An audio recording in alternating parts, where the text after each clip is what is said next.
Earl Huntley represented the 15 countries of the Caribbean community CARICOM in Haiti. The former United Nations ambassador and foreign affairs expert in St. Lucia weighed in on U.S. interference in Venezuela at a special academic discourse.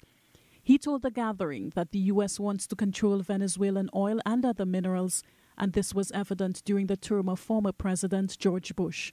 He said this mission continued with Barack Obama and his March 2015 declaration of Venezuela as a threat to national security. I remember when I heard the announcement, I was taken aback because at the same time they were making overtures to Cuba. And he announced sanctions against Venezuelan officials for alleged human rights violations and corruption.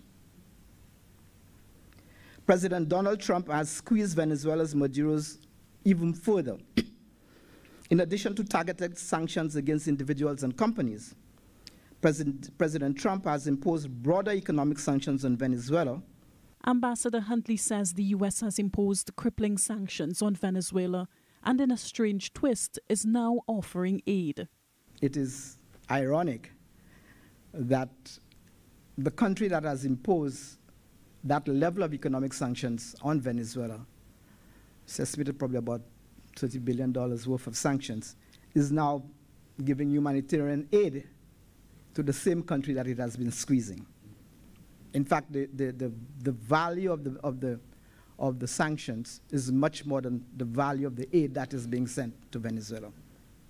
Huntley told Telesur on the sidelines of the event that it is important to objectively discuss the U.S. role in the crisis. I focus a lot on the role of the United States as what I call one of the contributors to the crisis in terms of their trying to bring down the Chavista revolution in Venezuela from the time of President Chavez to now, so that they have contributed to the crisis in Venezuela.